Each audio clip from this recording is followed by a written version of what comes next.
ఒక్కసారి కొమ్మూరి గోల్డ్ కి కాల్ చేయండి. తాకట్లో ఉన్న మీ బంగారాన్ని విడిపించి మార్కెట్ ప్రైస్ కి వాళ్ళు కొనుక్కుని మిగతా డబ్బులు మీకు ఇచ్చేస్తారు. హాయ్ హలో నమస్తే వెల్కమ్ టు మనం టీవీ. నేను మీ చార్మి. ఫోన్స్కి ఏదైనా ఓటీపీ వచ్చి మేము బ్యాంక్ నుంచి కాల్ చేస్తున్నాము అని చెప్పి ఎవరైనా కాల్ చేస్తే వెంటనే సైబర్ క్రైమ్కి కంప్లైంట్ ఇవ్వండి. అదేవిధంగా మీ ఫోన్స్కి సంబంధించి అన్ని సేఫ్టీ మెజర్స్ అన్ని ఫాలో అవ్వండి. సో న్యూస్లోకి వెళ్తే ఇది పాకిస్తాన్కి సంబంధించి ఇది ఇప్పుడే వచ్చిన న్యూస్. బట్ ఇందులో ఎంత వాస్తవం ఉంది ఏంటి అనేది నేను వీడియో ఎండ్లో ఖచ్చితంగా చెప్తాను. పాకిస్తాన్ ఐఎస్ఐకి సంబంధించి అంటే తీవ్రవాదులకు సంబంధించిన ముఠా ఏదైతే ఉంటుందో వాళ్ళందరూ ఇప్పుడు పాకిస్తాన్లో జనాభా ఇంకా అయిపోయిందన్నమాట. అక్కడ పిల్లలు అయిపోయారు, ఎందుకంటే వాళ్ళందరూ వాళ్ళు టెర్రరిజం జాయిన్ అయిపోయారు కదా. మరి ఇప్పుడు నెక్స్ట్ ఎవరు టార్గెట్?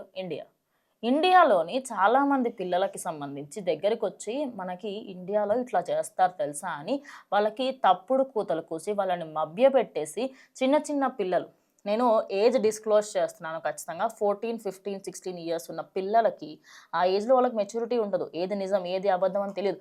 వాళ్ళ దగ్గరకు వచ్చి ఏమని చెప్తున్నారంటే, మీరు మీ దేశానికి అగ్నిస్ట్గా వెళ్తే మీకు ఖచ్చితంగా దేవుడు సహాయం చేస్తాడు అది ఇది అని చెప్పేసి వాళ్ళకి ఇష్టం వచ్చినని మాటలు చెప్పుకుంటూ వాళ్ళని టెర్రరిజం గ్యాంగ్స్లలో జాయిన్ చేస్తారు. జాయిన్ చేయడం అంటే అదేదో తీసుకెళ్ళి అక్కడ గన్స్ వాడడం నేర్పించడం చిచ్చిచ్చి అంతవరకు వెళ్ళలేదు.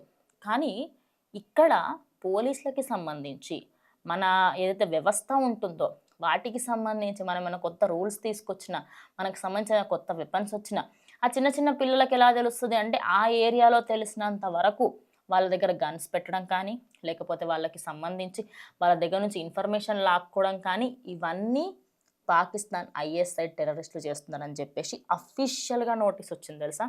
అఫీషియల్గా దానికి సంబంధించి ఇది ఎక్కడ జరిగింది ఏంటని కూడా చెప్తా. పంజాబ్లోని ఓ ప్లేస్లో పఠాన్కోటలో 15 సంవత్సరాలు ఒక పిల్లాడిని పట్టుకున్నారు.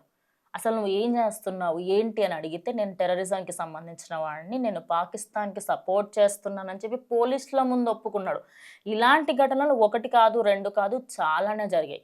అంతెందుకు, ఇది కొన్ని ప్రాంతాలలో పేర్లు చెప్తే మనకి వింతగా అనిపించవచ్చు కదా. ఆంధ్రప్రదేశ్, తెలంగాణ, బీహార్, కర్ణాటక ఏరియాస్లలో కూడా చిన్న చిన్న పిల్లలకి వాళ్ళకి తెలియకుండా, వాళ్ళ ఫ్యామిలీ మెంబర్స్కి తెలియకుండా, వాళ్ళ ఫ్రెండ్స్కి ఆఖరికి అన్ని విషయాలు చెప్పుకునే ఫ్రెండ్స్కి కూడా ఏమీ తెలియకుండా ఆ పిల్లల దగ్గర నుంచి చాలా విషయాలను లాక్కుంటున్నారు.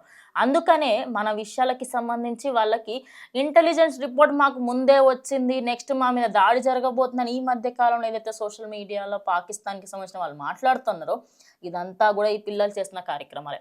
అయితే పంజాబ్లో జరిగిన దీనికి సంబంధించి ఆ అబ్బాయిని అయితే అరెస్ట్ చేశారు ప్రజెంట్. ఆ అబ్బాయి దగ్గర నుంచి కొంతవరకే డీటెయిల్స్ లాగగలిగారు. అక్కడి పోలీస్ అయితే దీనికి సంబంధించి కంప్లీట్గా ఆయన ఏమేమి చెప్పాడు ఏంటి అనేది నిర్ధారించింది. అంటే నేను పాకిస్తాన్కి సంబంధించిన వాళ్ళకి సపోర్ట్ ఇస్తాను, నేను ఐఎస్ఐలో ఒక మెంబర్ని అని కూడా చెప్పాడు.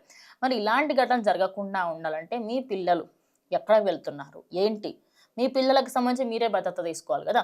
వేరే వాళ్ళు వచ్చి చెప్పడం కాదు. వాళ్ళకి 14, 15, 16 అంటే అందరూ మైనర్లే. ఈ మైనర్లు అందరినీ దగ్గరికి తీసుకొని వాళ్ళందరికీ మంచిగా మాటలు చెప్పి, అది కాదు నాన్న ఇది కాదని చెప్పి బుజ్జగించుకుంటూ వాళ్ళని టెర్రరిస్టులాగా మారుస్తున్నారు. రేపటి రోజు పక్క దేశంకి వెళ్ళి అందరూ వచ్చి మనం అటాక్ చేయనక్కలేదు, మన ఇంట్లో ఉన్నోడే మనం గన్ను పెట్టకుంటే చాలు అన్న స్టేజ్కి వచ్చినాం మనం ప్రజెంట్.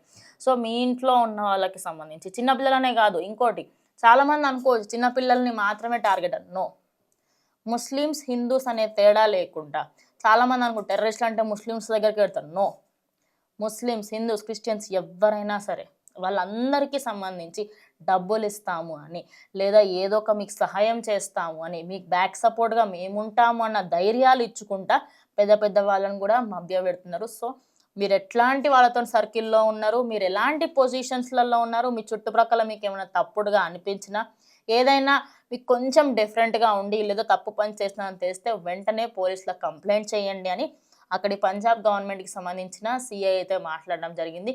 పంజాబ్లో మెయిన్ పఠాన్ నగర్లో ఎవరెవరైతే ఉంటున్నారో మీకు అక్కడ ఎవరైనా పిల్లలు కొంచెం డిఫరెంట్గా బిహేవియర్ కానీ, లేదు అంటే ముందు కంటే కూడా మీ పిల్లలు ఏమైనా కొత్తగా బిహేవ్ చేస్తున్నా ఖచ్చితంగా వాళ్ళకి సంబంధించి ఇంట్రాగేట్ చేయండి. ఫస్ట్ మీరు మాట్లాడండి, అండ్ దెన్ మీకు ఏమైనా డౌట్ అనిపిస్తే ఖచ్చితంగా పోలీస్ కూడా కంప్లైంట్ చేయండి.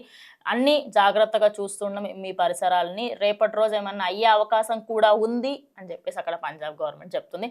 మరి చూద్దాం నిజంగానే వీళ్ళు టెర్రరిజాన్ని ఇంత ఇంతగానం ఇంత లెవెల్ వరకు వీళ్ళు వచ్చారా లేదా అనేది ఇంకొద్ది రోజుల్లో ఖచ్చితంగా బయటపడుతుంది. బికాస్ చాలా దాడులకు కూడా ప్లాన్ చేసుకుంటూ కూడా తెలుస్తుంది. చూద్దాం మరి ఈ వీడియోకి సంబంధించి పంజాబ్లో జరిగిన ఈ ఇన్సిడెంట్ గురించి మీరేమనుకుంటారో కామెంట్ చేయండి.